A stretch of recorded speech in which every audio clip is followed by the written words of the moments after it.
Hello friends and welcome to the Hindu editorial analysis for 25th of August 2023। तो शुरू करते हैं आज का ये discussion. First editorial is driven to tiers trade curbs on farm products will distort sowing preferences. तो जो recently जो ट्रेड कर्व्स एक्सपोर्ट्स पे एक्चुअली जो वो लगाए गए हैं, कर्व्स लगाए हैं, उसके रिगार्डिंग ये है a 40% export levy on onion exports was imposed with immediate effect till at least December 31st। तो रिसेंटली पहले इससे पहले आपने देखा होगा कि जो हमने वीट और राइस के एक्सपोर्ट पे जो है वो कर्व लगाया था गवर्नमेंट ने, और अभी जो है वो ऑनियंस पे भी वो है जो है वो 40% एक्सपोर्ट लेवाई जो है वो लगा दिया है। ठीक है ना। तो एक यहाँ पे फैक्ट जानने की जरूरत है कि महाराष्ट्र और Madhya Pradesh account for almost 60% of India onion supply. तो ज्यादातर ऑनियन सप्लाई जो इंडिया के डिपेंड है महाराष्ट्र और मध्य प्रदेश पे। ठीक। फिर होता ने कहा है कि ये जो आप लगा रहे हैं एक्सपोर्ट कर्व्स, इसके कई बार ये होता है कि इन्फ्लेशन को ये बढ़ाने में एक तरह से इसका रोल हो जाता है। तो यहाँ पे ऑथर ने बैंक ऑफ बड़ौदा की एक रिपोर्ट को साइट किया है which question that steps such as export curves also have a tendency to reinforce the scarcity factor worrying markets and push up prices further. Further उनके प्राइसेस कई बार high हो जाते हैं। ठीक है ना। A profligate use of such blunt policy interventions ends up distorting showing preference in the coming year, especially in the very crop that spurred more inflation this year। और जाहिर सी बात है कि वो जो पर्टिकुलर क्रॉप पे जिस पे आप ये एक्सपोर्ट कर्व्स लगा रहे हैं, उसका इफेक्ट जो है वो सोइंग पे पड़ता है उसके अगले ईयर में, कि वो उसकी सोइंग पे जो है वो मतलब एक तरह सोइंग कम हो जाती है। और क्योंकि जाहिर सी बात है फार्मर जो है उसको कम प्रेफर करेंगे जब आप उसको एक्सपोर्ट नहीं कर पाएंगे तो। ठीक है ना। Building durable food supply chains, especially for vegetables that are traditionally susceptible to price volatility, needs greater attention so that monetary policy can focus on growth concern। जाहिर सी बात है कि अगर आपको मॉनेटरी पॉलिसी को इन लाइन रखना है और आपको इन्फ्लेशन को अंडर कंट्रोल रखना है, तो जो एक आपको जो पर्टिकुलरली वेजिटेबल्स के लिए, क्योंकि ये पेरिसेबल्स वाली कैटेगरी में है, तो इन्फ्लेशन का एकदम से इस पे इफेक्ट पड़ता है इन्फ्लेशन पे। तो इसके लिए आपको फूड सप्लाई चेन्स को अपने को अच्छा करना पड़ेगा। ठीक है ना। और ना इस फील्ड के लिए जो है मतलब इस तरफ जो है ज्यादा जरूरत है कंसर्न की गवर्नमेंट की, ऐसा ऑथर ने बोला है। और ऑथर ने ये भी कहा है कि जैसे जब अभी पीछे जो है टमाटो के प्राइसेस काफी स्काई रॉकेटिंग हो गए थे, तो उस टाइम पे हमने क्या किया, हमने नेपाल से इंपोर्ट करना शुरू किया, और जिससे क्या है थोड़े से प्राइसेस में हमें जो है वो देखने को मिला कि प्राइसेस मेंटेन हो गए, प्राइस थोड़े से लोअर हो पाए, जिसकी वजह से जो ट्रिपल डिजिट में चल रहे थे उनके प्राइसेस वो अब जो है डबल डिजिट में आ गए हैं, मतलब वो कम हो गए हैं, बेसिकली ये है। ठीक है ना। तो उसी को साइट करते होते ने कहा कि इस तरह से अगर हम ये देखें तो it makes an eminent sense to engage with the neighbour for a longer term supply chain for vegetables with some predictable purchase assurance built in. तो हम ये कर सकते हैं, जो हमारे नेबर है उसके साथ हम लॉन्ग टर्म सप्लाई प्लान बना सकते हैं, स्पेशली वेजिटेबल्स के केस में। और कुछ उसमें प्रेडिक्टेबल परचेज एश्योरेंस जो है उस ये जो एग्रीमेंट होगा उसमें बनाए जा सकते हैं, ताकि ये जो एक तरह से ससेप्टेबिलिटी है of price राइसेस in case of vegetables, ये जो है ये कम की जा सके। ठीक है ना।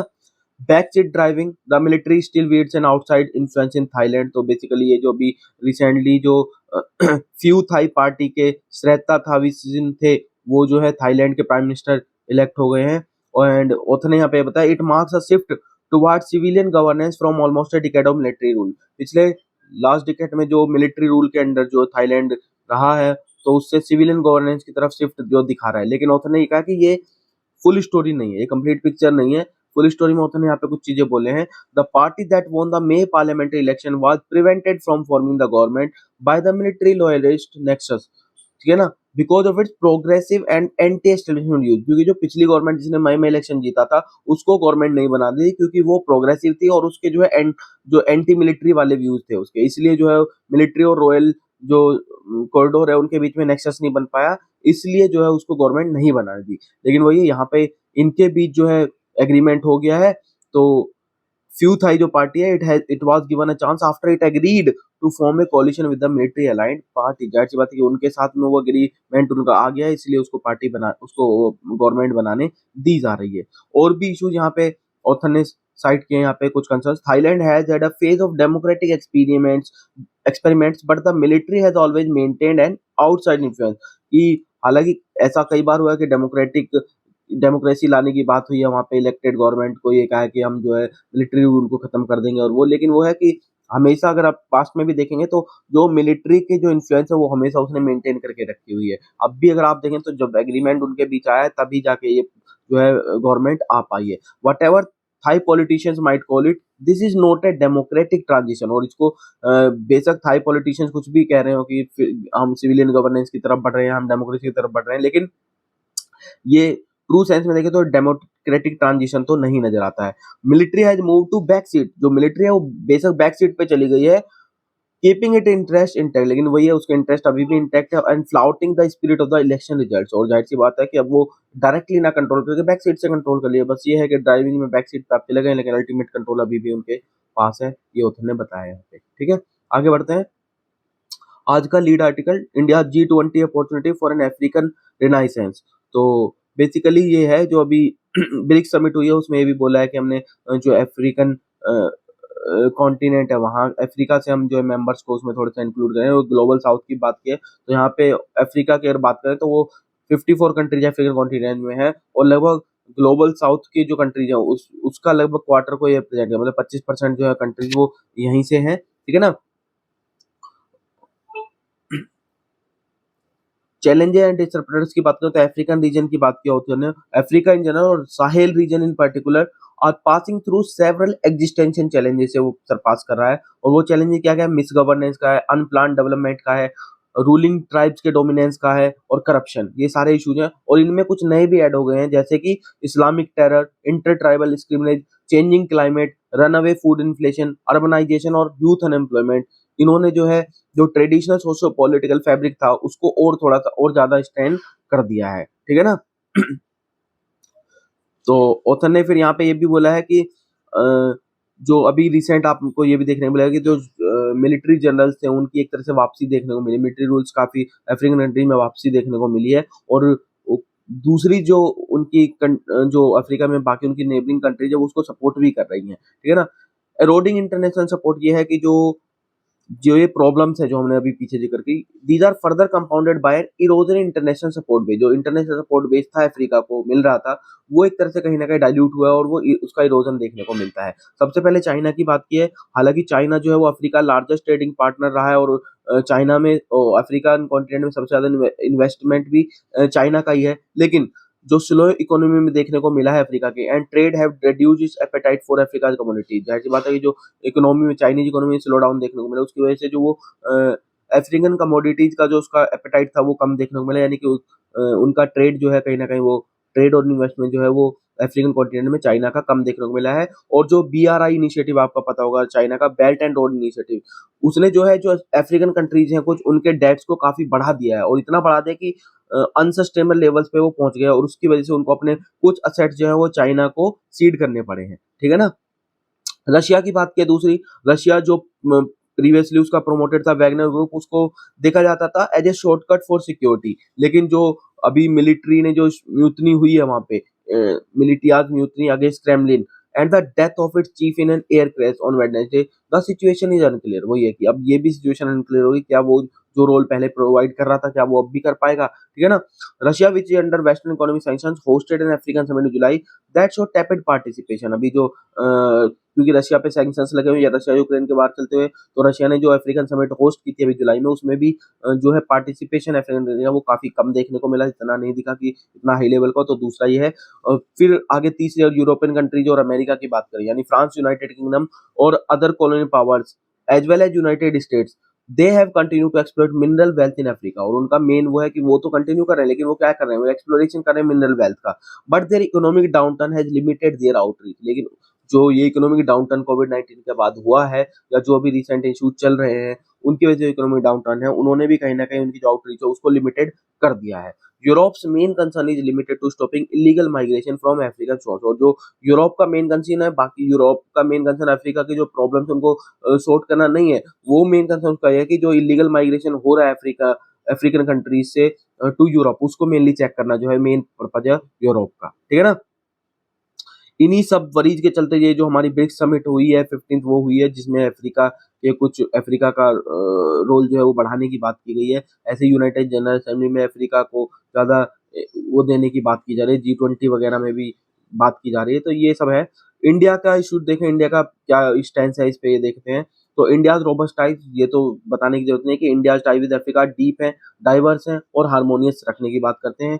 ऑल्दो हालांकि हमारा जो इम्पोर्ट है वो घटा जरूर है, अफ्रीका से हम ऑयल जो है वो कम कर रहे हैं, और हम एग्रीकल्चरल कमोडिटी जो एक्सपोर्ट करते हैं वो भी घटी हैं, लेकिन ये है कि इंडिया का जो अफ्रीका का ट्रेड है वो 98 बिलियन डॉलर था 2022-23 में, तो कम होने के बावजूद भी ये काफी एक अच्छी अमाउंट है। India's investment and other socio economic engagement with Africa remain robust, specially in such sectors as education, health care, telecom, IT, appropriate technology and agriculture. इन सेक्टर्स में जो हमारा काफी एक रोबस्ट जो एंगेजमेंट है अफ्रीकन कंट्रीज के साथ, ठीक है ना।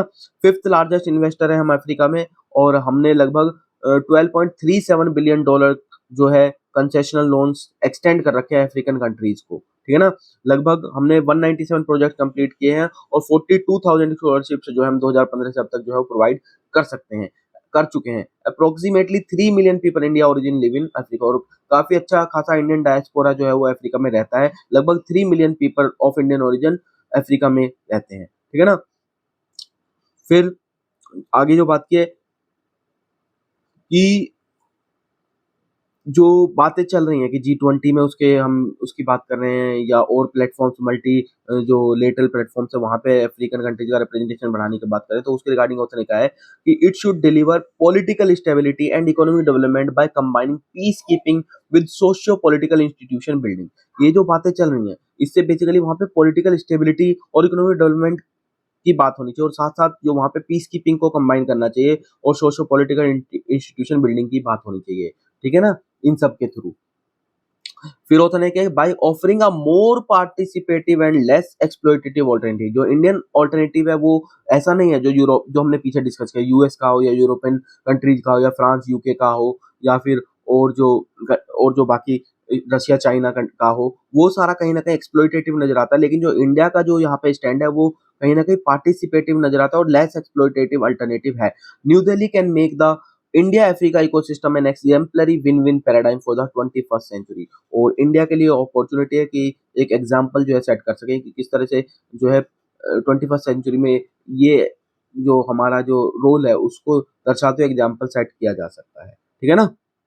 The real purpose of the medical college, यहाँ पे बेसिकली जो कॉन्टेक्स्ट है वो ये है कि जो डिस्ट्रिक्ट लेवल हॉस्पिटल्स हैं उनको पहली बात तो मेडिकल कॉलेज में कन्वर्ट कर दिया जा रहा है कई बार, और जो एम्स लाइक इंस्टीट्यूशन है यानी टर्शरी केयर इंस्टीट्यूट्स हैं उनके ऊपर ज्यादा जोर दिया जा रहा है कि उनका एस्टेब्लिशमेंट किया जा रहा है। वहीं होता नहीं कहा है कि जो एक्चुअल में जो सेकेंडरी लेवल के इंस्टीट्यूशंस हैं या सेकेंडरी लेवल के केयर प्रोवाइडिंग फैसिलिटीज हैं उनके बेटरमेंट पे जो है इतना ज्यादा ध्यान नहीं दिया जा रहा है, ठीक है ना। तो उतने यहाँ पे दो इशू दिखाए, पहला तो जो मेडिकल नेग्लिजेंस का है यहाँ पे उतने वो साइड किया, दूसरा growing vacancies in seats of bachelor of dental surgery या master dental surgery dental college में जो बेसिकली वैकेंसीज देखने को मिल रही हैं। These are two happenings that raise questions about the potential role played by medical colleges in India. ये दोनों ही कंसर्न्स जो रेज करते हैं क्वेश्चंस की जो पोटेंशियल रोल है जो मेडिकल कॉलेज को प्ले करना चाहिए वो एक्चुअली नहीं देखने को मिल रहा है। मेडिकल कॉलेज की अगर बात करें, it is an institution that has dual purpose, उसका सिर्फ एक पर्पस नहीं होता, उसका दो पर्पस होते हैं। पहला और फॉरमोस्ट तो वो है कि एजुकेशनल रोल होता है उसका, क्योंकि प्राइमरली वो इंस्टीट्यूशन होता है जो एजुकेशन और ट्रेनिंग प्रोवाइड करता है स्टूडेंट्स को टू बिकम मेडिकल प्रोफेशनल्स, और दूसरा जो पर्पज है secondary purpose is to offer medical care. तो कहीं दूसरा पर्पज ये है मेडिकल कॉलेज का कि वो मेडिकल केयर भी प्रोवाइड करते हैं, ठीक है ना। तो ऑथर ने कहा कि population norm was never a concern while establishing medical college and it is expected that patient with serious illnesses can avail services from medical college anytime when they have referral from the lower level facilities। Author basically ये कहना चाहता है कि medical college establishment करने के लिए population norm का follow up करना कोई जरूरी नहीं है, क्योंकि अगर मान लो पेशेंट कोई भी है वो अगर सीरियस इलनेस है उसको और उसको रेफर किया है लोअर लेवल फैसिलिटी ने, तो उसका ट्रीटमेंट किसी भी टाइम हो सकता है मेडिकल कॉलेज में, ठीक है ना। फर्दर ऑथर ने कॉलेज से रिलेटेड कुछ मिथ्स को बताया कि मेडिकल कॉलेज से रिलेटेड कुछ मिथ्स हैं जिसमें तीन बेसिकली ऑथर ने साइट किए हैं। पहला ये है कि ये माना जाता है कि अगर एक मेडिकल कॉलेज सैंक्शन किया जाए एक डिस्ट्रिक्ट के लिए तो वो सारी हेल्थ केयर नीड्स को जो है वो लोगों की वो मतलब कंट्रोल कर लेगा, देख लेगा, ठीक है ना, लेकिन ऐसा नहीं है, ये एक मिथ बताया होता है। दूसरी मिथ ये है कि जो real estate and other infrastructure boom जो देखने को मिलता है नियर मेडिकल कॉलेज, ये भी एक मिथ है। Along with nurturing the false security and hope that chances of children living there getting a medical seat will also increase। और दूसरी मिथ ये भी है इसी मिथ का पार्ट कि भाई ये लोगों को मिथ रहते हैं कि अगर उनके आसपास एक मेडिकल कॉलेज है तो उनके बच्चों को वहां पे मेडिकल सीट जो है वो सिक्योर कर ही लेंगे, लेकिन सीटें इतनी थोड़ी हैं, पढ़ने वाले बच्चे बहुत हैं।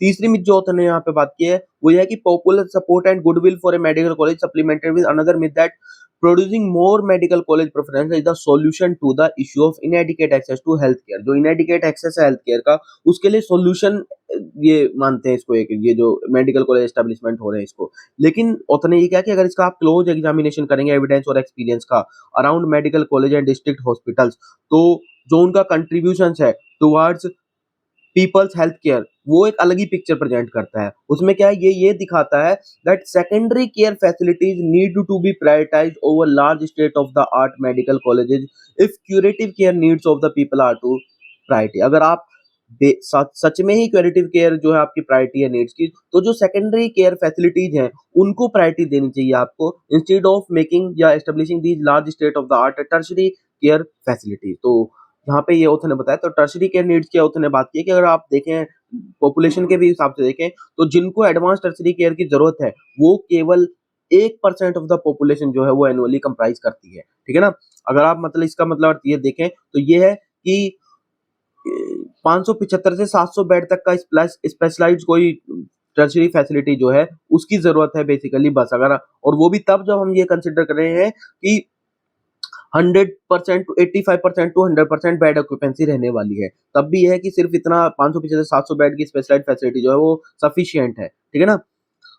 मोर district hospitals are expected to cater to this need for specialised tertiary care, ठीक है ना।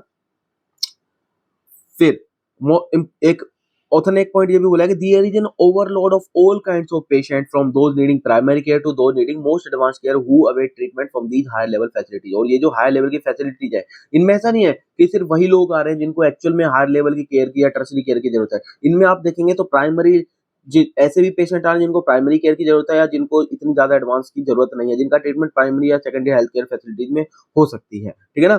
In places where better secondary facilities are functional and which have a referral system of some kind that work, there are district hospitals that are doing well। और ऐसे places, ऐसे regions, ऐसी state जहां पर जो है सेकेंडरी फैसिलिटीज को जो अच्छी सेकेंडरी फैसिलिटीज अवेलेबल है, और जहाँ पे जो रेफरल सिस्टम जो है वो किसी भी प्रकार का रेफरल सिस्टम जो है वो प्लेस में है, वर्किंग कंडीशन में है, वहां पे आप ये देख सकते हैं, वहां पे ये देखने को पाएगा कि डिस्ट्रिक्ट हॉस्पिटल जो है वो बहुत अच्छा परफॉर्म कर रहे हैं, ठीक है ना। Patient care has specialties such as cardiac care and surgery, regular dialysis service and cancer treatment within at or regional care, thus rendering efficient care on a long term में sustainable basis। और वो efficient care render कर पा रहे हैं और long term में sustainable basis पे care provide कर पा रहे हैं। तो इस मॉडल को जो है कॉपी करना चाहिए, ना कि ये कि टर्शरी केयर वाले हॉस्पिटल मेडिकल कॉलेज को आप पढ़ाने में लगे हुए हैं। Some district hospital have a history of resisting the proposal to convert to medical college and are still doing well in patient care। वहीं दूसरी तरफ ऑथर ने एक एग्जांपल ये भी अपने स्पोर्ट में बोला है कि कुछ डिस्ट्रिक्ट हॉस्पिटल्स ने जो है उनको मेडिकल कॉलेज में कन्वर्ट करने का प्रपोजल भी जो है वो रजिस्टर किया है और वो अच्छा पेशेंट केयर में जो अच्छा परफॉर्म कर रहे हैं, ठीक है ना। फिर ऑथर ने ये भी कहा कि अगर आप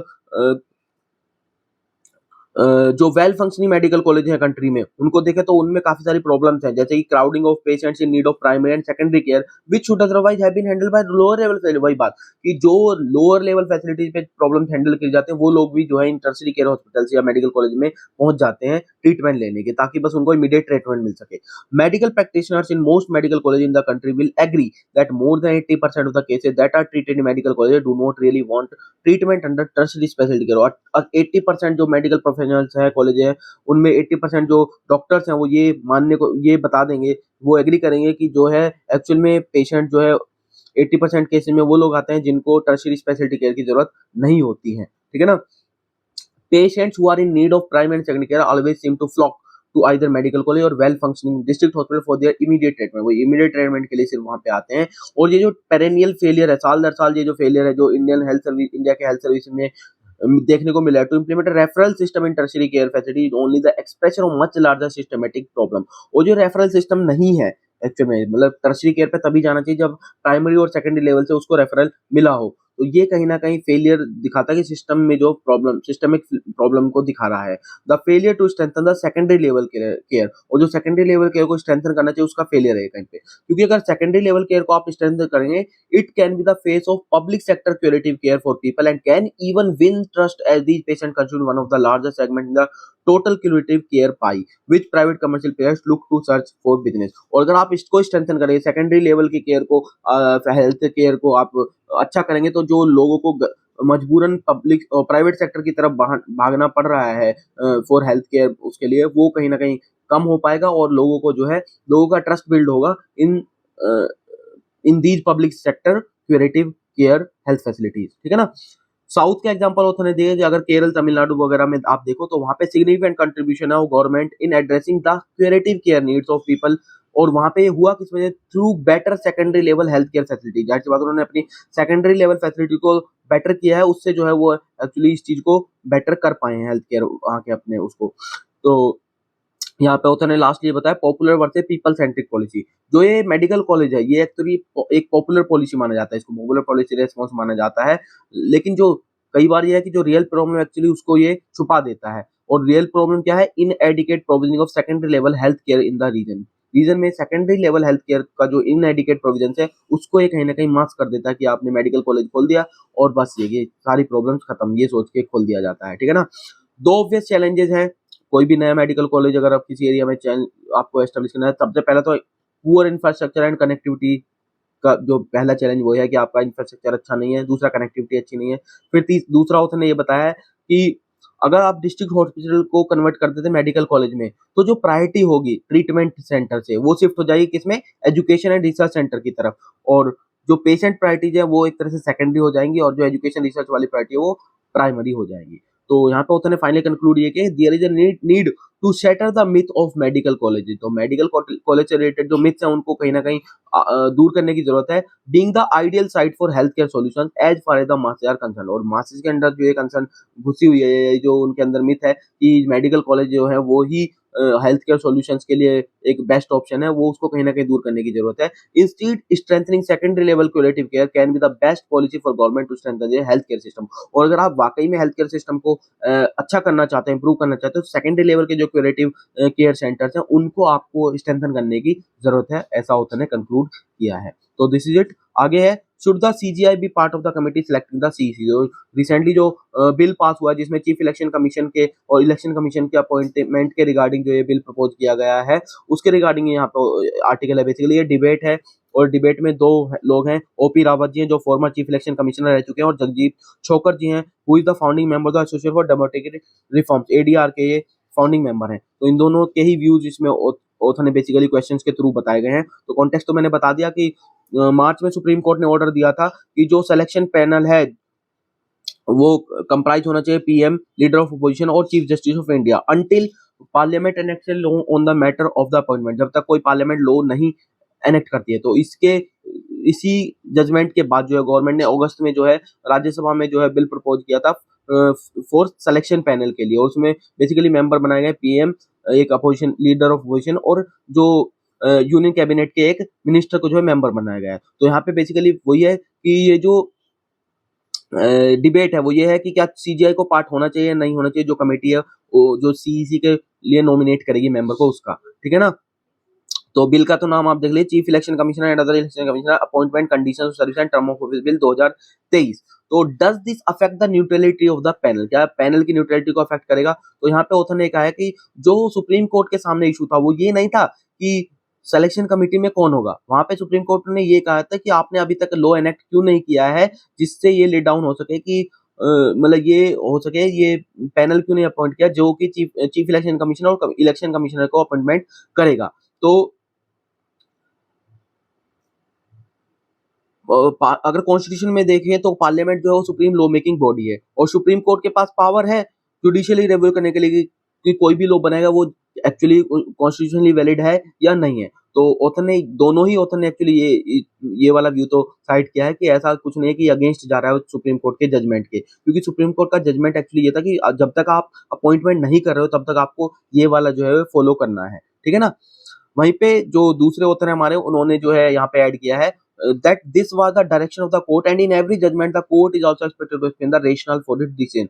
ये डायरेक्शन थी कोर्ट की और कोर्ट अपने जजमेंट में जो है वो एक्सपेक्ट करता है कि रेशनल क्या है। और इस कोर्ट में इस वाले केस में जो रेशनल था वो था election commission is a crucial entity for the existence of democracy, or judgment says that right to vote is a fundamental right effectuated by the election commission through the conduct of elections। और जो वो है election commission है उसको एक independent होना चाहिए of the executive, इसलिए जो है सीजीआई ने जो रेकमेंड जो सुप्रीम कोर्ट ने रेकमेंड किया था वो सीजीआई को रेकमेंड किया था उस पैनल में जब तक कोई लॉ पास नहीं होता है। So while the bill as proposed follow the letter of the judgement, judgement का लेटर तो फॉलो कर रहा है जो जजमेंट में बोला था कि आप उसको अपॉइंट क्यों नहीं कर रहे हैं और जब तक अपॉइंट नहीं कर रहे उसको ये वाला रहेगा, लेकिन ऑथर ये कह रहे हैं कि does not at all follow the spirit of the judgement. लेकिन जो स्पिरिट थी जजमेंट की कि क्या कि इंडिपेंडेंस रहना चाहिए, इंडिपेंडेंट ऑफ एग्जीक्यूटिव काम करना चाहिए इलेक्शन कमीशन जैसे कॉन्स्टिट्यूशनल बॉडी को, वो नहीं फॉलो किया है। ये सेकंड ऑथर का व्यू है। सेकंड क्वेश्चन है, is there any substance to the perception the election commission will now be more amenable to the executive विशेष। तो क्या ये है कि अब जो एग्जीक्यूटिव के विशेष के अगेंस्ट काम करेगा? तो ऑथर ने हालांकि ये कहा है कि ये पहला नहीं है, पहले जो जो पहले अपॉइंटमेंट होता था वो भी लगभग इसी प्रोसेस से होता था और वहां पे भी अच्छे लोग इलेक्ट हुए, ऐसा नहीं है कि वहां पे अच्छे लोग इलेक्ट नहीं हुए। ऑथर ने कहा कि उसी सिस्टम में जो है Sukumar Sen ji election chief election commissioner appoint हुए थे जिन्होंने फर्स्ट इलेक्शन जो है कंडक्ट किया था इंडिपेंडेंट इंडिया का, और उसी उसी पैटर्न पे जो है हमारे टीएन सेशन जी भी अपॉइंट हुए हैं। The British had said that by giving universal suffrage India will undo itself but he proved them wrong. जो सुकुमार सेन जी थे उन्होंने ब्रिटिश को एक्चुअली रॉन्ग प्रूव किया था क्योंकि उन्होंने कहा था कि अगर आप यूनिवर्सल सफरेज दे दोगे, जो हम आज 18 इयर्स की यूनिवर्सल एडल्ट फ्रेंचाइजीज की हम बात करते हैं, तो इंडिया विल डू अनसेल्फ। लेकिन उन्होंने उनको गलत प्रूव किया, इलेक्शन कराए और बहुत अच्छे से इलेक्शन कराए। जो 7 करोड़ वोटर्स थे उनको एक तरह से एनरोल करा उन्होंने, ये it was a big task. TN Seshan ji वही इसी सेम सिस्टम के प्रोडक्ट हैं। In case there is apprehension after the law is passed the Supreme Court has the power to judicially review it. और जाहिर सी बात है अगर कोई एप्रीहेंशन होता भी है, अगर लॉ पास हो जाता है उसके बाद, तो सुप्रीम कोर्ट के पास पावर तो है जुडिशियल रिव्यू की, वो उसको रिव्यू कर सकता है। तो फर्स्ट ऑथर ने तो कहा कि इसमें कोई प्रॉब्लम नहीं है। वहीं दूसरे ऑथर ने कहा है कि इसके कॉन्ट्रेरी भी कुछ एग्जांपल हैं, इंस्टांसेस ऐसे भी हैं जहां पे जो है जो इलेक्शन कमीशन का कंडक्ट है वो कई बार क्वेश्चनेबल रहा है और फार फ्रॉम सेटिस्फैक्टरी रहा है। उन्होंने इसमें कई कुछ एग्जांपल्स भी दिए हैं। So the system of executive appointing the ECs and that too purely from the bureaucracy not the healthiest. उन्होंने साइड किया कि जो इलेक्शन कमीशन का अपॉइंटमेंट कर रहे हैं और वो भी अपॉइंटमेंट डायरेक्टली ब्यूरोक्रेसी से ही सिर्फ कर रहे हैं, वो हेल्दीएस्ट रीजन नहीं है। And the way this bill has been prepared is contrary to the intention और rational justification of the Supreme Court judgement in March. और कहीं ना कहीं उसके कॉन्ट्ररी जाता दिखता है जो इंटेंशन या रेशनल जस्टिफिकेशन सुप्रीम कोर्ट ने मार्च के जजमेंट में अपने में दिया था। But in the last few year the perception on the mind of at least some people is that election commission is not doing what it ought to be doing. हालांकि ये second author ये कह रहे हैं कि ये तो टाइम ही बताएगा कि भाई इलेक्शन कमीशन जो है वो जो पैनल है वो कंप्राइज होना किसका होना चाहिए या नहीं होना चाहिए और ये सही है गलत है। लेकिन वही कुछ लोगों के माइंड में ये जरूर है, पिछले ईयर्स में देखने को ये परसेप्शन जरूर है कुछ लोगों के माइंड में कि इलेक्शन कमीशन जो है वो नहीं कर रहा है जो उसको करना चाहिए। So does this bill in any way override the Supreme court ruling of March? क्या किसी तरह से ओवरराइड कर रहा है सुप्रीम कोर्ट की रूलिंग में? तो नॉट एट ऑल, बिल्कुल नहीं कर रहा, क्योंकि सुप्रीम कोर्ट की रूलिंग बेसिकली आप समझे कि उसने कहा था कि लॉ एनेक्ट नहीं किया गया, ये नहीं कहता उस पैनल में कौन कौन होना चाहिए, ठीक है ना। क्या डाउनग्रेड कर रहा है जो उनका स्टेटस है उसको? तो उतने कहा कि सैलरी में तो कोई डाउनग्रेड देखने को नहीं मिला है, but if you see this in the context of other constitutional bodies that their status have been downgraded, you feel that constitutional bodies are being continuously downgraded। लेकिन यह स्टेटस जरूर डाउनग्रेड किया गया क्योंकि पहले जो है वो स्टेटस उनका था जो रिमूवल था, वो जो सैलरी में स्टेटस था वो था जो हमारे सुप्रीम कोर्ट जज थे उनके बराबर। लेकिन अगर अभी देखें तो वो चीफ सेक्रेटरी इक्विवेलेंट है सैलरी। हालांकि दोनों की सैलरी सेम है, लेकिन फिरोज ने भी कहा कि अगर दोनों की सैलरी का ही सिर्फ इशू था तो आपने उसके स्टेटस को मतलब ये क्यों किया? अगर सैलरी में कोई फर्क नहीं तो सिर्फ सैलरी ही होता है यहाँ पे, तो आप उसको चेंज ही क्यों करें? मतलब ये बोला ही क्यों गया? The money is not as critical as the status of a position. If the salary is the case where is the need to say that it will now be equivalent to the cabinet secretary. वही बात है कि अगर सिर्फ salary ही होता तो ये नहीं है। But pack the status at a different level, at least in perception it is unnecessary undesirable. कि परसेप्शन में जरूर है ये कि ये अनडिजायरेबल था और नेसेसरी था कि आप उसको चेंज करें, ठीक है ना। CEC's removal through a same process as Supreme Court judge, but the other ECs don't have the same security of the tenure। तो एक ऑथर तो ये कह रहे हैं कि ये अच्छा किया है कि इलेक्शन कमीशन जो अदर थे उनका रिमूवल भी जो है सेम प्रोसीजर से जो है प्रपोज किया गया है एज द सुप्रीम कोर्ट जज। पहले ऐसा नहीं था, पहले सीईसी का रिमूवल सुप्रीम कोर्ट के जज के फॉर्म में होता था जैसे सुप्रीम कोर्ट जज का होता है रिमूवल, और जो बाकी इलेक्शन कमीशन का था उनके रिकमेंडेशन पे होता था चीफ इलेक्शन कमीशन के रिकमेंडेशन। लेकिन जो नया बिल प्रपोज किया है उसके अकॉर्डिंग जो है सभी का, बोथ इलेक्शन कमीशन और चीफ इलेक्शन कमीशन दोनों का ही रिमूवल जो है in line with supreme court जज होने वाला है। लेकिन दूसरे ऑथर ये कह रहे हैं कि I disagree, the bill is not capable of amending the constitution, क्योंकि बिल जो है वो कैपेबल नहीं है अमेंड करने के कॉन्स्टिट्यूशन के, क्योंकि आर्टिकल अगर 324 क्लोज 5 को देखें तो ये प्रोवाइड करता है एक्चुअल में कि जो सीईसी का रिमूवल है वो सुप्रीम कोर्ट जज के तरह से होगा, और जो इलेक्शन कमीशन का रिमूवल होगा वो रिकमेंडेशन पे होगा सीईसी के। तो यहाँ पे this proviso can not be amended by any law of parliament, ये प्रोविजो जो है जो कॉन्स्टिट्यूशन में मेंशन है वो आप किसी पार्लियामेंट के लॉ से अमेंड नहीं कर सकते, उसके लिए आपको अमेंडमेंट ही लाना पड़ेगा कॉन्स्टिट्यूशन में बाय द पार्लियामेंट, तो आपको अमेंड करना पड़ेगा। तो दूसरे ऑथर का ये व्यू है कि आप इसके थ्रू जस्ट पार्लियामेंट के लॉ के थ्रू आप अमेंडमेंट नहीं कर सकते, इसके लिए आपको एक कॉन्स्टिट्यूशन अमेंडमेंट करना पड़ेगा, जिसके बाद ये प्रोविजन जो है वो चेंज हो पाएगा। ठीक है ना। मुगला रीजन आया है यहाँ पे। मुगला रीजन बेसिकली टर्की में रीजन है और इट इज ऑलमोस्ट वर्ल्ड का जो पाइन हनी है ये सप्लाई जो है ये ज्यादा प्रोड्यूस मोस्टली इसी रीजन में होता है। तो टर्की का रीजन है मुगला रीजन, और डालामान माउंटेन्स में ये है रीजन टर्की में पाया जाता है। ठीक है, टर्की का। India and the northern sea route, northern sea route जो है आज कॉन्टेक्स्ट में था, तो यहाँ पे कुछ क्वेश्चन है, सबसे उनको देख लेते हैं। तो northern sea route, Murmansk popularly called the capital of the Arctic region and beginning point of the northern sea route. Beginning point क्या है? मुरमांस्क है, जिसको पॉपुलरली हम आर्कटिक रीजन का कैपिटल भी मानते हैं। ठीक है ना। पिछले 7 महीनों में अगर हम देखें 2023 के शुरू के 7 महीनों में, तो इंडिया गोट द लाइन से 35% 8 million tonne of cargo handled by the Murmansk port which is about 2000 kilometre north west of Moscow. तो 35% शेयर जो है इंडिया का रहा है ये जो कार्गो हैंडल किया गया है इस रूट के द्वारा। ठीक है ना, मरमांस्क पोर्ट के द्वारा। तो आर्कटिक रीजन का सिग्निफिकेंट क्या है इंडिया के लिए? सबसे पहला क्वेश्चन तो ने यही बताया है। तो वल्नरेबिलिटी जो आर्कटिक रीजन की है which Arctic circle and include the Arctic Ocean with the North Pole at its center to unprecedented changes in climate may have an impact on India in terms of economic security, water security and sustainability। इन तीनों वजह से जो है Arctic region का significance India के लिए। फिर जो रीजन है also contribute the largest unexplored prospective area for hydrocarbon remaining on the earth. ये जो हाइड्रोकार्बन अनएक्सप्लोर्ड है उनके लिए भी ये रीजन फेमस है। देयर में आल्सो भी significant reserves coal, zinc and silver के भी रिजर्व्स वहां पे हो सकते हैं। However the government's Arctic policy of 2022 mention that country's approach to economic development of region is guided by United Nation sustainable development goals. हालांकि ये हम कहते हैं जरूर है कि हमारी जो वो है कंट्री की अप्रोच है वो यूनाइटेड नेशन डेवलपमेंट गोल्स को फॉलो करते हुए रहेगी, लेकिन क्योंकि वहां पे रिजर्व्स है और बाकी जो कंट्रीज हैं वो अपना वहाँ पे इंटरेस्ट दिखा रही हैं और वहाँ पे एक तरह से अपना स्टेक रख रही हैं, तो इंडिया भी उसमें क्यों पीछे रहे। ठीक है। How old is India engagement with Arctic? Arctic के साथ एंगेजमेंट कोई नया नहीं है, बहुत पुराना है एंगेजमेंट। अगर हम देखें तो इंडिया ने साइन की थी स्वालबार्ड ट्रीटी फरवरी 1920 में। Paris and India is undertaking several scientific studies and research in the Arctic reason, और ये ट्रीटी के लिए बेसिकली एग्रीमेंट था कि इंडिया जो है साइंटिफिक स्टडी और रिसर्च कर सकता है आर्कटिक रीजन में, और उसमें एटमॉस्फेरिक रिसर्च थी, बायोलॉजिकल रिसर्च थी, मरीन हाइड्रोलॉजिकल और ग्लेशियोलॉजिकल स्टडीज थी। ठीक। इंडिया का एक स्टेशन है हिमाद्री, जिसको आप याद रखें, एट नाई एलेसुंद स्वालबार्ड, एस्टेब्लिश किया था 2008 में, और कंट्री ने इनॉग्रल मल्टी सेक्टर मूवर्ड ऑब्जर्वेटरी और नॉर्दर्न मोस्ट एटमॉस्फेरिक लेबोरेटरी जो है 2014 और 2016 में भी यहाँ पे जो है रिस्पेक्टिवली वो एस्टेब्लिश की हैं। पिछले लास्ट ईयर तक अगर हम देखें तो 13 एक्सपीडिशन जो है हम आर्कटिक में कर चुके हैं, और ये सक्सेसफुल एक्सपीडिशन हम कंडक्ट कर चुके हैं। और मई 2013 में India became an observer state of the Arctic council along with 5 other including China. India जो है अमंग द ऑब्जर्वर स्टेट्स है आर्कटिक काउंसिल के बीच। ठीक है ना, उसमें चाइना भी है, इंडिया भी उसका पार्ट है। एनएसआर क्या है? जो नॉर्दर्न सी रूट है, शॉर्टेस्ट शिपिंग रूट है for freight transportation between Europe and countries of Asia Pacific region, straddles for seas of the Arctic Ocean. 5600 kilometre का ये नॉर्दर्न सी रूट है, और ये शुरू होता है at the boundary between Barents and the Kara strait and ends in the Bering strait Provideniya. तो आप ये याद रखें, नॉर्दर्न सी रूट शुरू होता है जो बाउंड्री है बेरेंट्स और कारा सीज के बीच में, कारा स्टेट वहां से शुरू होता है और एंड होता है बेरिंग स्टेट पे। ठीक है ना।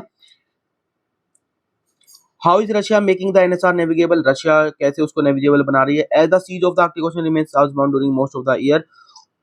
जो रशिया है is the only country in the world with a nuclear powered ice breaker fleet according to Rosatom state nuclear energy corporation, और इस जो ये nuclear powered ice breaker fleet है उसकी मदद से जो इसको ये एक तरह से नेविगेबल बना रही है Australia. What are the driving factors for India to participate in the NSR development? NSR के डेवलपमेंट का क्या क्या फैक्टर ड्राइविंग फैक्टर्स हैं जो इंडिया का पार्टिसिपेट करता है? तो 2-3 इसने ऑथर ने बताया। पहले तो है जो ग्रोथ है कार्गो ट्रैफिक में देखने को मिल रही है know the NSR is one of the constant rise and during 2018-22 the growth rate was around 73%। जो ग्रोथ रेट है वो 73% देखने को मिला है। तो एक तरह से इसको अल्टरनेटिव रूट माना जा रहा है, जो हमारी अभी पीछे आपने इंसिडेंट भी देखा होगा जो सुएज कैनाल वाला रूट है उसमें। तो इसका जो बढ़ता हुआ ट्रैफिक है वो कहीं ना कहीं इस वजह से ड्राइविंग फैक्टर है। दूसरा जो एनएसआर है, India geographical position and major share of its trade associate with the sea transportation, ज्यादातर शेयर हमारे सी ट्रांसपोर्टेशन से है, इस वजह से दूसरा कारण ये भी है हमारे लिए इसका इंपॉर्टेंस। तीसरा जो है चेन्नई व्लादिवोस्तोक मैरीटाइम कॉरिडोर जो है ये प्रोजेक्ट है, इसकी वजह से भी ये है। सितंबर 2019 में ये प्रोजेक्ट जो है दोनों कंट्रीज के बीच साइन हुआ था। It is being examined as the one linking with another organised international container transit through the NSR.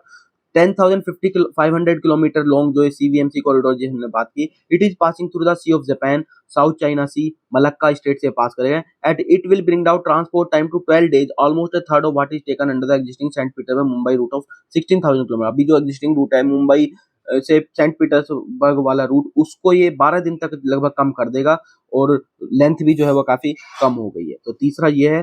चौथा ये है experts are discussing the possibility of China and Russia gaining collective influence over the NSR। चौथा ये भी है कि experts की अगर देखें तो चाइना और रशिया जो है वो उनका इन्फ्लुएंस काफी बढ़ रहा है नॉर्दर्न सी रूट में, तो इसलिए इंडिया के लिए भी ये जरूरी है कि वो अपना इन्फ्लुएंस भी वहाँ पे, अपना स्टेक भी वहाँ पे रखे। ठीक है, so this is it regarding today discussion. Hope आपको ये वीडियो पसंद आएगा, डिस्कशन अच्छा लगा होगा। आपको डिस्कशन अच्छा लगता है तो आप वीडियो को लाइक कर सकते हैं, चैनल को शेयर और सब्सक्राइब कीजिए ताकि आउटरीच बढ़ सके।